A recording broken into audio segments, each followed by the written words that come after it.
ఇది ఒక ఇప్పటివరకు భారతదేశ చరిత్రలో ఇలాంటి ఎలక్షన్ ఇదే ఫస్ట్ టైం జరుగుతోంది. ఇది రొటీన్గా జరుగుతున్నటువంటి ఎలక్షన్ కాదు. ధన్ఖడ్ గారు ఎందుకు రాజీనామా చేశారో తెలియకుండా ఆయన పదవి నుంచి తప్పుకున్నారు. తప్పుకుంటే వచ్చింది ఈ ఎన్నిక.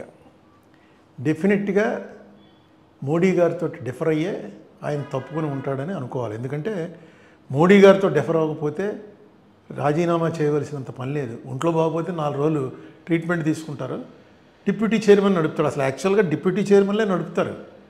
చైర్మన్ ఊరికే వచ్చి చైర్మన్ ప్లస్ ఉపరాష్ట్రపతి రెండు ఒకళ్ళే ఉంటారు. వాళ్ళు వచ్చి కూర్చుని కాసేపు ప్రభుత్వాన్ని కాన్స్టిట్యూషనల్ హెడ్గా వచ్చి కూర్చుని నడిపి వెళ్ళిపోయిన తర్వాత డిప్యూటీ చైర్మనే నడుపుతూ ఉంటారు. ఈయన ఎందుకో హఠాత్తుగా ఇప్పటివరకు ఆ సస్పెన్స్ అలాగే ఉంది. ఇల్లు కూడా ఖాళీ చేశారని మొన్న వచ్చింది. చాలా తీవ్రమైనటువంటి మనోవేదనకు గురైనటువంటి ధన్ఖడ్ గారు కాన్స్టిట్యూషనల్ ఎక్స్పర్ట్ ఇన్ లా, అది కూడా మనం మర్చిపోకూడదు. ఆయన వెళ్ళిపోయారు. వెళ్ళిపోయిన తర్వాత ఇది వచ్చింది. ఇప్పుడు వాళ్ళు డైరెక్ట్గా తీసుకొచ్చి ఆర్ఎస్ఎస్ బేస్ ఉన్నటువంటి రాధాకృష్ణన్ అనేటువంటి ఆయన్ని పోటీ పెట్టారు.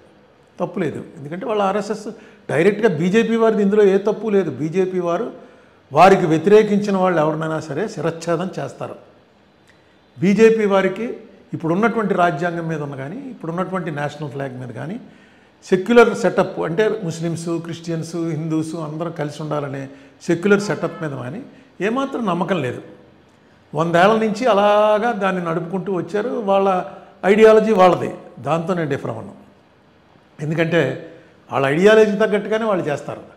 కానీ వాళ్ళ ఐడియాలజీలో ఏవైతే పాయింట్లు వాళ్ళు చెప్తున్నారో ఆ పాయింట్లతోటి డిఫర్ అయినటువంటి వాళ్ళు కనుక వాళ్ళకు ఓట్లేస్తే మీరు బ్రిటిష్ వాళ్ళతోటి లేకపోతే మహమ్మద్ గజనీతోటి కలిసిపోయినటువంటి వాళ్ళని ఏ రకంగా అయితే ఇప్పటికి కూడా మన చరిత్రలో చాలా ద్రోహుల కింద చూస్తున్నామో రేపొద్దున మిమ్మల్ని కూడా అలాగే చూస్తారు. ఈవేళ ఇంత క్రూషియల్ ఎలక్షన్స్లో ఆంధ్రప్రదేశ్ నుంచి సుదర్శన్ రెడ్డి గారు నిలబడుతున్నారు. నిలబెట్టుతున్నటువంటి మనిషి ఏ పార్టీకి చెందినవాడు? ఆ సోషలిస్ట్ భావాలు ఉన్నటువంటి వాడు, సెక్యులర్ భావాలు ఉన్నటువంటి వాడు. ఆయనతో నాకు స్వల్ప పరిచయం.